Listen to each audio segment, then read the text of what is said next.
Hello guys, and welcome back to my YouTube channel. If you're new to my channel, hello and welcome to my channel. My name is Summer. So today's video I'm going to quickly share with you guys. A lot of you may have heard about this, or you may not have heard about it. I want to say, first of all, let me share a bit of good news. Don Davis' mother came out and basically they have won. She made a post in which she was saying that the principal of the school and the people responsible have been held by Olokwa. Okay, so that's a bit of good news. I decided to bring it here because talk about it here because this story I'm about to share is similar. For anyone that does not know the story of Don Davis, I'm going to put the link in the description box. You can watch it. I already shared about it in the past.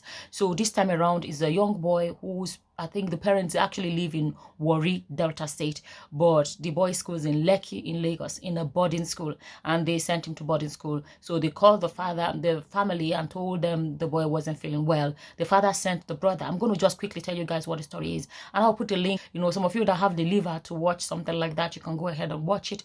You know, but I don't think it's something everybody can watch. As a parent, I couldn't watch it all, so let me just quickly give you an idea of what it is, and you can decide if it's something you want to watch, and then you can always go click the link and watch it. I'm going to try and keep it as short as possible and straight to the point as possible. So the parents then eventually, did I say, I don't know if I already said that. So the school called the parents, and the parents, went then to get him. Long story, they sent because they don't live in the same state, they sent a friend to go check on him, and the friend said, no, this is really serious. And then eventually they came and they got him and they took him. That's another area I need to address. You know, the fact that they even took him and they were trying to take him back to Warri. If you do not know Nigeria, Lagos would be a mega city. Then Lagos used to be the capital of the country, Nigeria, before Abuja became the capital of the country. So so Lagos is major enough. There are even some hospital, like I feel like healthcare, I don't know why, if I'm not mistaken, healthcare is actually better off in Lagos than even Abuja, the capital of the country. So, but the area I want to address, the fact that the parents actually took this boy and they could see that they could see how much pain he was in, and they took him all the way from Lagos to Warri. You know, my thing is, I'm not trying to blame them. There's no good time to blame people, but I'm saying this for the next person, God forbid it may happen to, even for any parent, you know, watching this.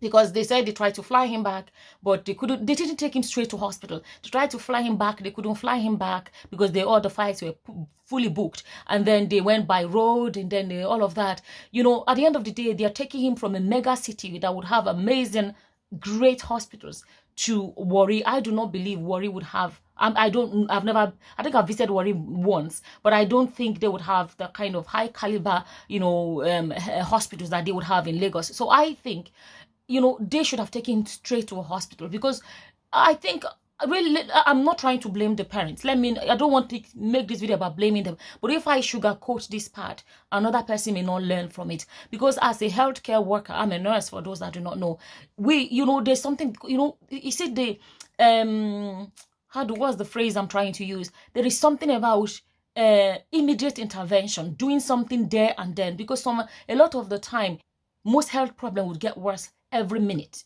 right? So if you came to pick up your child and you can see that there was something not right, you shouldn't have taken him all the way to Warri. And he's not a child that should have been put on the road to Warri. But anyways, now going back to this story. So this they now took him, they got to Warri, and they didn't take him to the hospital, they took him home. And then they said they called an uncle of his, I think he's a doctor or something like that. That one came and checked on him, and I'm like, so much time was wasted. There was so much time wasted. Anyway, so they checked on him, and eventually they now took him to hospital when they realized that this is not, you know, so they said the boy couldn't walk. Eventually they found out that it seems that the leg was broken. Then they said the boy kept on pointing in his mouth, and I can't remember what else they said he was doing. And long story short, the boy didn't make it, and I think his life ended the day before his birthday. The boy would have just turned 12 on the 4th of November, sorry, 4th of December. So, and it seems that he was given a kind of acid or something like that to drink. Nobody knows. The boy said, eventually the boy initially didn't want to tell what the story was, because those people or those boys told him that if he told anybody, that they would, you know, delete him. Let me put it that way. And all the students in the dorm were told, you know, in the dormitory were told, in the dormitory were told that if anybody should tell, that they would, you know, delete them. You know what I mean? For that reason, everybody kept quiet. The boy didn't want to tell, but he said eventually If you watch this video, like I said, you know, there was a video where the boy was actually basically on his way out, let me put it that way. And eventually the boy, you know, told his parents what happened, the whole thing that happened. And that was it. He's gone now. And then they said they found some liquid.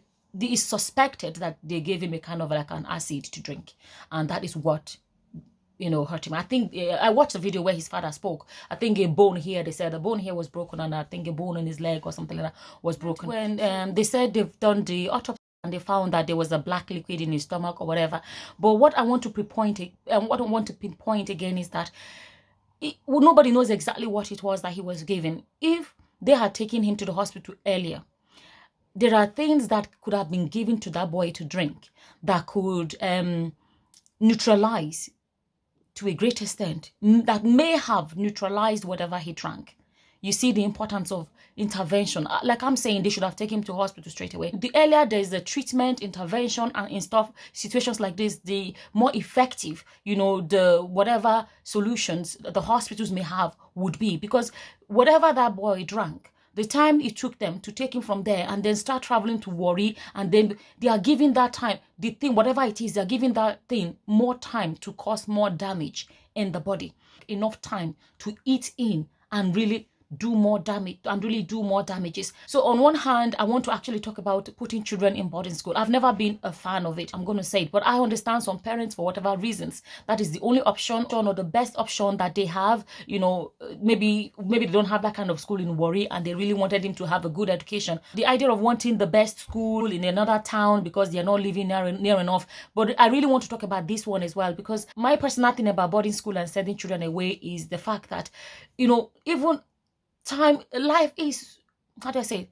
Life is too short. That's how I feel about it personally. Life is too short, right? Let me tell you, even children that go to school even children that go to school Monday to Friday, they are gone by the time they're gone first thing in the morning. They come back the whole family have about 2-3 hours before they go to bed. So you're going to see them for about 2-3 hours before they go to bed, and then you spend time again, and then maybe by the time you come back from work and everything, and then you spend time. The only other time you may be free maybe will be with Saturdays and Sundays. I feel like it's really little time, because if you calculate it, before you know it, they're already out of primary school, they're already out of secondary school, boom, they're going into university. Then before you know it, they moved on, they're married, they moved on. So I feel like that's how I see it. Maybe I'm a bit of a clingy parent, you know, they say clingy children, but I think maybe I'm one of the clingy type, that I feel like we have such a limited time with these children that I do not like the idea of send them away. You don't get to see your children until they're on holidays from school. That is my personal feeling. Another thing is, how do you expect strangers, you know, to look after your children well? It's just a job for them, but for you, they're your children, your flesh and blood. And then coming back, by the way, anyone that does not know, the school has been shut down, and it brings me back to the story of Don Davis. When Don Davis happened, if not for bloggers, social media, and the press, I think bloggers did a lot of work with Don Davis' story. That Don Davis story would have been buried. Let's not forget too quickly that Don Davis' story was automatically turned to, you know, fighting the body of Christ. You are fighting the body just because the Deeper Life school, because it's the Deeper Life school and it is a school that belongs to a church, and all of a sudden it became, you guys are speaking against the body of Christ. Now it has happened again. Let's see whether they will now say we are speaking against the body of Satan, since this school now is not a Christian school, right? Because let me tell you, if Don Davis' story was handled properly, with you see, I think another reason why it was not handled properly was because, thank God, Don Davis was saved.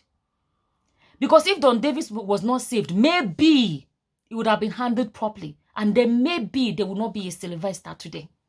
You see why it's good to speak the truth and fight for justice, regardless. Some people that saw it as a church school, they are too anointed to be touched. Now it has happened to the non-anointed school. So those people that felt like we should not speak that time, which mouth will they have now to come and speak and put mouth in this one? Because it's going to be hypocrisy. Let's not forget there was a pastor that basically, I can't remember what he said, but basically portrayed Don Davis' mother as she was lying. On the reports, she has been vindicated.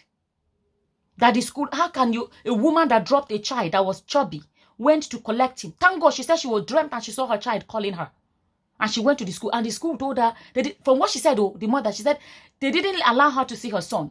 because it was not visitation day. Eventually, they started rigmaroling. She said she must see her child. Eventually, they brought the child. She was like, how come?